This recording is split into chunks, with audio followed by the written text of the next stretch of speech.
believe, man, but you are completely throwing me because I saw earlier you got the David Bowie shirt on, okay?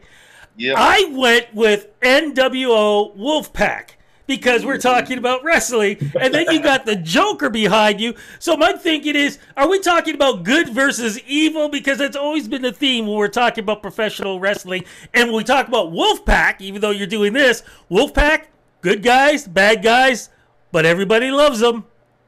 Yeah, you know what? I mean, I was always a black and white NWO. I was the traditionalist. It got a little too, convoluted with the different groups, and when there was like 60 of them in the group, and that's why they had to make the red out of necessity. But I was the original, the original three: Hogan, Nash, and Hall. That was my. Okay, I'm gonna jump in because just so you know, I wore it for this interview, but I am black and white. Okay. Oh, now you're switching. Do you? No, have a no, black- not switching. Not switching. I have always been. I've got my black and white shirt. I just figured let me wear the red because not a lot of people still have this particular shirt too. Because I got this back when things were hot with Is them. So that's an original. this is an original WCW shirt. I know some nerds that will buy that off your back for like $400. Oh, I know, but it's staying with me, man. It ain't going nowhere. In fact, it's funny because Kevin Nash, when I interviewed him when he was with TNA, I couldn't find my shirt, and I said, "Man, I wish I had the shirt because I would have, worn it and brought it." And he said he would have signed it for me because he knows not a lot of people have it, but he also made me an honorary Wolfpack member. So, okay, you guys did the yeah, sweet, yeah. So I'm honorary there. If you had that shirt with you and he signed it, that would have doubled the value at least. Isn't that crazy, man? Hey, look, we're talking about me and everything else, man. I got to go back to you. How are you doing? Because it's been a long time since we've been able to talk, and one of the cool things we're going to be talking about is live wrestling coming back. We're not just talking live wrestling; we're talking the heartbeat of live wrestling, where true wrestling comes from and what it's all about in storytelling. Yeah, absolutely. I have been, now that we're back in full swing, I've been busier than I've ever been in professional wrestling between performing, coaching. I coach in Mississauga, Ontario. I'm actually leaving this weekend to go to Orlando to coach at the Performance Center for WWE. Wow. I have a side band that I'm the drummer in, so I'm doing all kinds of live shows with that too. I still find time during the day with my family and all that stuff. Like, it's crazy. I don't have a moment to scratch my head these days, but I love it. That's exactly how I would want it to be. And of course, because how are things going during the pandemic? Because, man, we were just like out of it.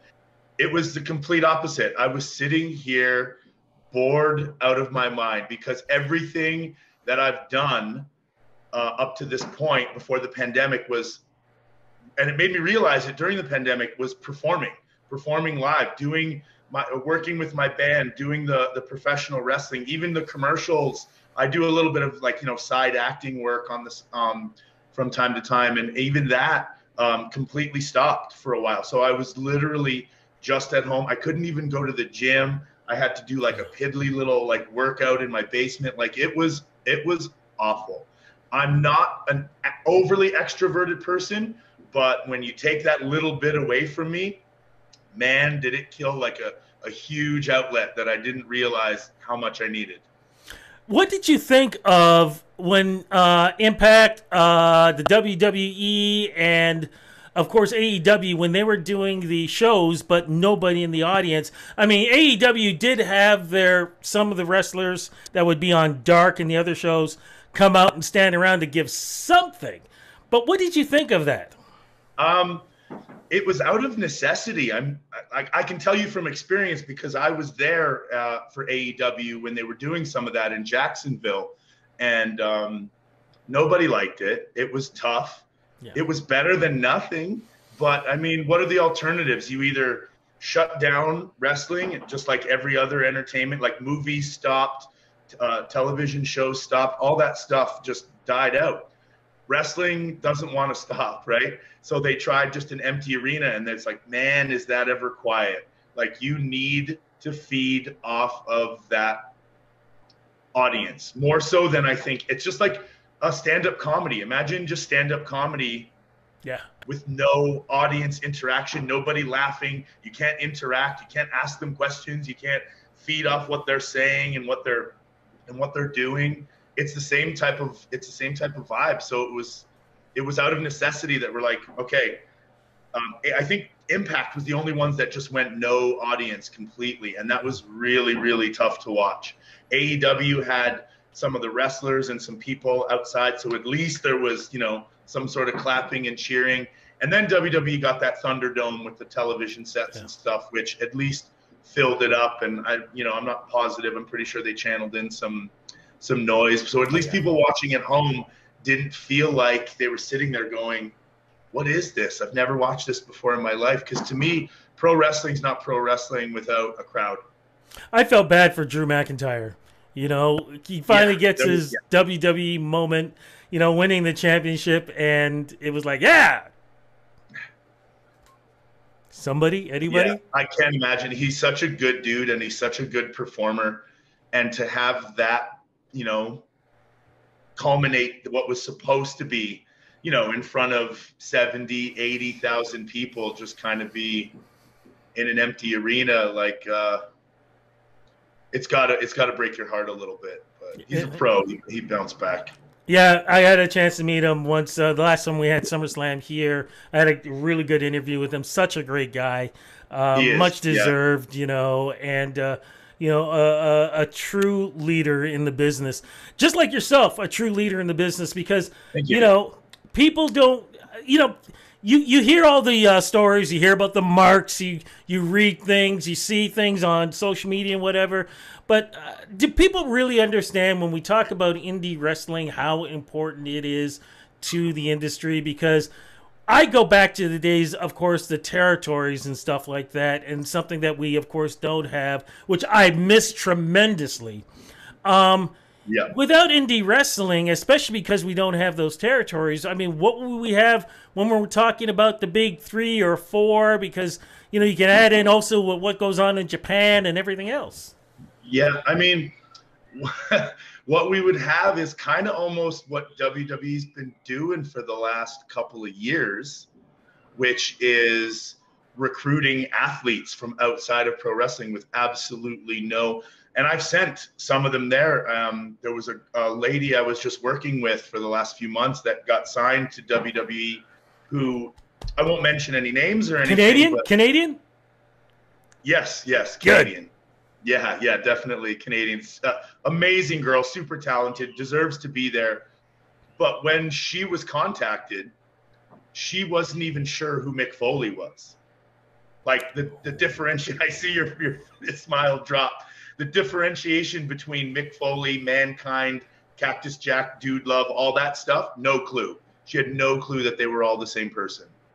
That's, you know, to me, that's the nature of, because she's an athlete, she picked up, and here's the weird thing, she picked up wrestling quicker and easier than some of the so-called people who have loved wrestling their whole life. So it's like, how do you really argue that? You know what I mean? It's like, I get it. I get both sides. It's rare when you find that person who knows the history, loves wrestling, and takes to it amazingly and quickly. But sometimes you can't find those. Yeah. And that's the sad part, too, because I come from the era where, like I said, I watched, as a kid, I would watch Stampede Wrestling. I watched the WWF Wrestling on the U channel. I watched Mid-Atlantic Wrestling. I watched Vancouver Wrestling. I watched Montreal International Championship Wrestling. I watched George Cannon and his wrestling. Like, it was just jump. Al Tomko, I watched his show. I jumped around. Pacific Coast Wrestling. Northwest. Like, I watched everything. And then I was the guy who, and I still have them, bought the magazines, all the magazines every month, so I knew what was going on in Memphis and Texas and Florida and Mid-South. And I did a full-time job. But I loved wrestling. I was captivated. Yeah. Oh, and NWF. I was a big fan of the Buffalo Wrestling too. Wow. Yeah, you knew it all. Oh yeah, I was very sheltered. It's actually funny that you mentioned Stampede in Montreal. I'm still getting to do all that stuff. I actually just came back from Calgary. Bret Hart's kids, if you probably remember, Yes. like from the Wrestling with Shadows documentary, like they run a wrestling promotion now called Dungeon Wrestling. I And heard. I just wrestled it. I think it was like their second show, third show. Right. So I was out in Calgary. I worked for them, wrestled there with Bret Hart in the front row, watching everything. And we're going back there. I'm going back. They're going to do the pavilion again. Nice. You know, like so many cool stuff. I go to Montreal. I wrestle for Main Event Wrestling for a great company out there. So I'm still getting to do all that stuff that you're talking about. It's not quite the territory days, but I'm still, you know, making these, you know, towns all over the place and just wrestling in places that I grew up, you know, loving, watching, and being a part of. And this is the 2022 version of the territories and kind of making the towns that I just love. What is it like to be an indie wrestler today? Because when folks are watching, you know, WWE and AEW, they see the glamour, they see the limousines, they see the big money, the extravagant costumes and things like that. Yeah. They don't realize that these folks, these same folks that they're seeing the glitz and glamour, a lot of them, you know, like Seth Rollins weighed like 120 pounds and was wrestling in front of like, you know, 6 or 7 people, throwing his body, you know, into the ground and things like that. People don't see that, what the true state is to go from one section to another. I see it, well, because like I said, I'm coaching now. I coach 2 days a week in Mississauga, and I go up to the Performance Center regularly. I see it all the time. I see all the kids who watch it on TV, see the glitz and glamour, you know, the robes, the entrances, the music, the cool finishers, and whatever it is. And then they come meet me, and I tell them to roll and land on their back for 2 hours. You know, and they're coming in thinking it's like a fantasy camp. And I said, well, you know, they make that stuff look easy. And this is where everybody started. And when you get the fundamentals and the respect and just realize how long it takes to get good, it takes 10 plus years to become a polished, competent professional wrestler. And even then, you're still learning every day.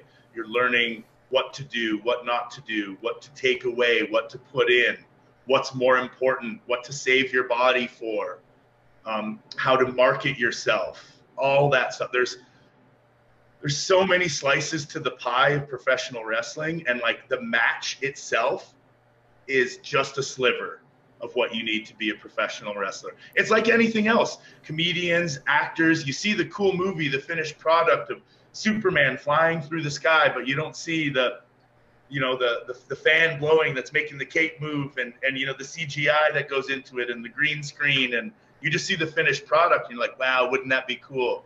But that one scene that you just went crazy over took 3 days of just painstaking clicking and moving and reshooting and retouching and all that stuff. And you're a good guy too, because some of these guys may go to a trainer who's a stretcher, and a real stretcher, oh, yeah. You know and what? who enjoys stretching people. I don't get that. I feel like that's kind of that's a mentality I just never subscribe to. I'm harsh. I'm very real with them, with people, and I tell them what they need to do and how they need to do it. But I would never. I'm always a proponent of protecting each other, protecting your opponent, protecting yourself. So kind of breeding that, you know, beating the crap out of people and beating them up because you can. That's just such a bully mentality that I just never appreciated that. I think it comes from my elementary school teaching background, where it's just like picking on people is just, what's the point? But why do you love professional wrestling? And I like to use the term professional wrestling. People can call it sports entertainment. That's fine. I'm not going to criticize them. I grew up on professional wrestling, and I still believe that even when I'm watching the WWE, I am still watching professional wrestling. How, you know what, like that is probably the hardest question in the world. And I'm not going to throw it back to you to answer, but like, I'm going to. You can't throw it back to me. I'll answer it. No, but like, how do you definitively, well, because you watch it as a fan, and like, that's awesome. I watched it as a fan, so much so that I somehow convinced myself to do it. You know what I mean? Like, it's just. I was that close. I was that close, just so you know. Well, Yes. Did you actually, like, close as in you went to the ring? I went to the ring. I interviewed a lot of people. It was actually Larry Zbyszko that convinced me not to, because he was the first guy to really tell me the inside stuff about. And remember, we're talking the '80s, so we're talking about the the drug use, the steroid use, the traveling, and what you have to do, and what you basically, you're a contractor yourself, and you only make this amount of money, but you end up having to spend this amount of money, and just the wear and tear. And I didn't think physically I could do it. Plus the fact I'm 5'11", okay, and knowing those guys and seeing them for the first time too. I mean, come on. I interviewed Ron Simmons. Come on. You look at Ron Simmons, you go, yeah, I'm going to beat him. Please, come on, Even no matter how you want to look at it. It's just I didn't think I had the mentality for the wear and tear on my body to be able to do it for the length of time these guys did. I mean, people can talk about football players, basketball players, whatever. I say professional wrestlers are true athletes because of what they have to deal with 24/7, not just in the ring, but outside the ring to get into the ring. Yeah. It can almost be parts of every aspect of entertainment. It's a little bit of modeling. It's a little bit of athleticism. It's a little bit of acting. It's a little bit of bodybuilding. And with all of that stuff comes the ugly side of all of those, genres, if you will, for lack of a better term. I tell people often enough that, like, I've been told I'm too tall. I've been told I'm too short. I've been told I'm too thin. I've been told I'm too fat. You know what I mean? Like, I've literally been told everything. I'm too good looking. I'm ugly. Like, I've been told everything. So it's like, it really messes with your mind where it's like, well, what am I then?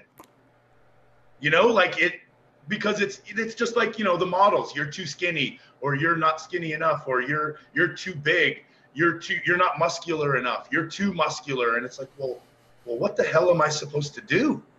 It completely screws with you. And that's the worst part of it. And I think that's what drives people to, the low self-esteem, the drugs, the isolation, the steroid abuse, all kinds of things like that, because they're like, okay, I'm too big, so I got to scale down. I'm going to crash diet. Well, I'm not big enough, so I need to eat a lot and lift weights and take steroids. You know what I mean? Like, who knows what goes through people's heads, because they just get into this wheel, this machine of just like never enough. And that's just one of the worst things that you could be a part of. So I can see that part.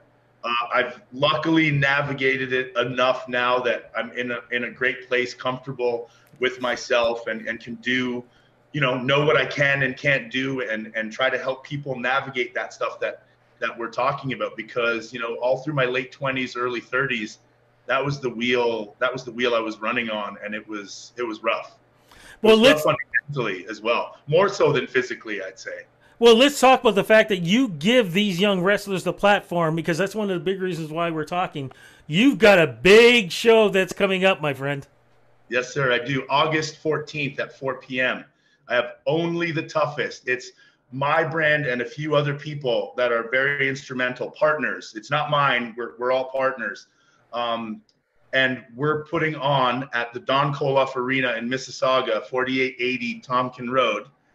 We're putting on an event that is headlined by Moose from Impact. I don't know if you. Oh, hell yeah.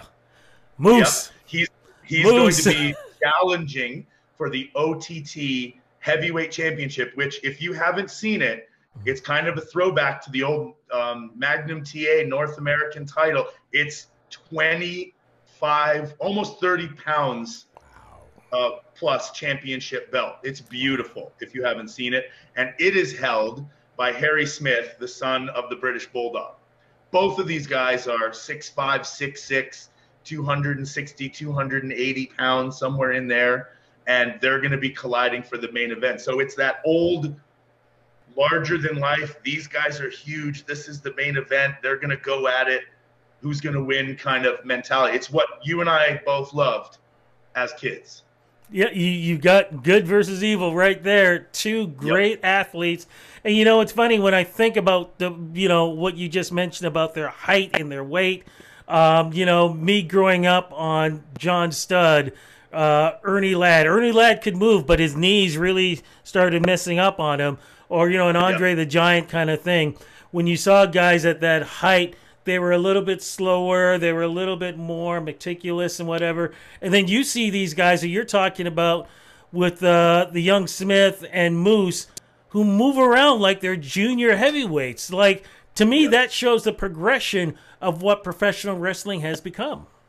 Yeah, it really has. And I mean, I came into wrestling, the love of wrestling, a lot later in my life. I was into Batman and Superman, as you can see, like my whole life, till I was about 10 or 11. And I'm aging myself here. I don't know how old you are, but that was around WrestleMania 6 at the Skydome.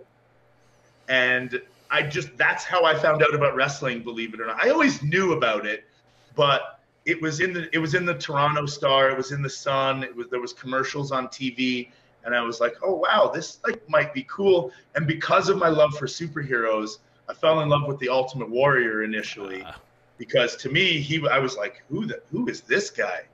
You know what I mean? He was a real life superhero. And that was me growing up loving and thinking, there's no way I can do this. There's no way. This guy is a monster. He's crazy. He's yelling, he's spitting, he's running, he's jacked beyond belief. It's like, I'm more than happy just being a fan. Then I kind of switched over to Bret Hart. And Bret Hart was kind of he's kind of like, I could see myself being that size. He's not overly flashy. He's a great wrestler. He's the coolest guy in the world to me. And that made me make the switch from being a fan to thinking I can do it. And I think that Bret Hart, Shawn Michaels, those guys brought in a quicker pace. And that's where you get now this hybrid of guys like Harry Smith and Moose, who are 6'5", 6'6", but move like they're 5'5", 150 pounds. Where do we get tickets for this? Because I know it's going to sell out fast. Yeah, it's there's tickets remaining, and you can get them on Eventbrite if you look up Only the Toughest. You can get them at the door of the Don Kolov Arena as well. The doors open at 3. There's a VIP meet and greet where you get a T-shirt, you get a meal. It's a fully licensed event. Yeah, you get pictures with the wrestlers, 8x10s, the whole deal. You get to pick your choice of seats as close as you can get to the action. And that goes on, opens at 3:00. There's some pre-show matches with some of the young up-and-coming students that I've been training that are going to be putting on a display there. And then 4:00, the bell hits. We've got monsters, we've got champions, we've got women, we've got everything.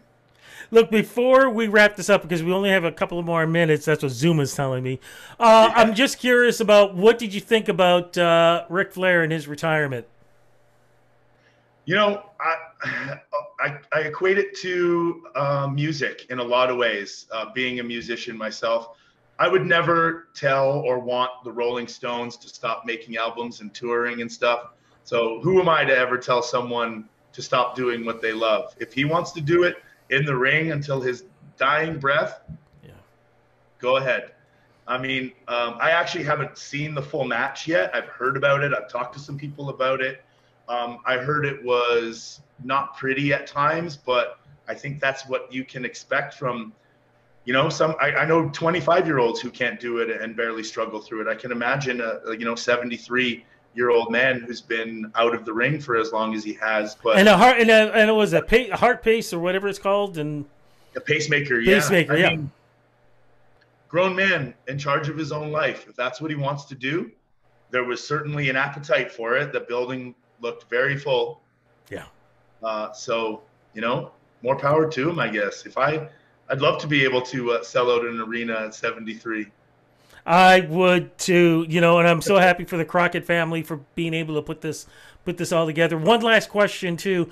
What are you thinking about the biographies that we're seeing on A&E on Sunday nights? As we speak, they're going to be talking about Lex Luger. I'm really interested in hearing what is being said about this.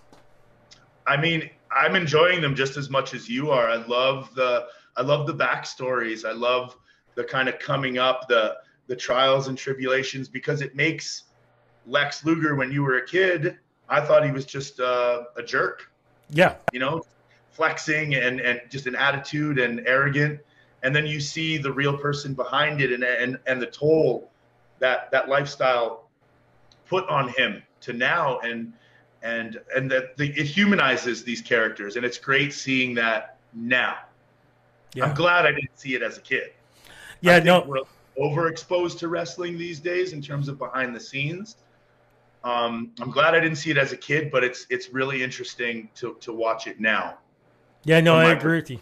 I agree with you. Last question: are you hoping now that Triple H and Stephanie McMahon have basically taken over? I know Khan is involved, but we're just going to leave him over at the side. What are you hoping to see with the WWE in the future? And do you think they'll get rid of scripts? Because I'm hoping they do. I hate scripts. I liked when guys just spoke from the heart. You know what? I think that all comes down to the person. I don't think scripts are ever going to go away. But I think that if you're capable and you prove that you can work without one, there'll be less of a script for you. But there's a lot of people that need them or rely on them or don't know what to do without them. And that's going to take a bit of a learning curve for them to kind of loosen up in that way. So I think, like anything else, it's not just going to stop. There's going to be kind of a gradual, okay, well, you can kind of do your own thing. You got to earn the trust, I guess. It's not just given anymore. It's not like it used to be where Roddy Piper would come in and he could say and do whatever he wants because he knows what he's doing, and he's gonna make money, and he's gonna draw the fans in. You can't just pick someone off, like the young lady who was just hired making her way to WWE. You can't just give her a microphone and say, sell the town on this match. Like they don't understand that stuff. It's just different now. It has to be almost scripted in a way for the people at the beginning. And if they develop and they understand wrestling, because you really have to take to wrestling, and you have to love it, I think the way you do, to understand what it takes to be able to sell someone into a building. Absolutely. Look, my friend, I'm going to be there for the show, so I'm looking forward to it. I wish we had more time, because honestly, I could probably ask you like 1,001 questions and what you think that's going on. I'm a big fan of listening to Jim Cornette, so I love listening to what he's got to say. But thank you so much, not just for this interview, but giving a platform for young stars who we will be seeing in the future. I know we're going to be seeing in the future in the WWE, in AEW, in Impact Wrestling, in Japan, in so many other great organizations. And I hope that they turn around and they say they got their start with you. So important, my friend. Thank you so much for the interview.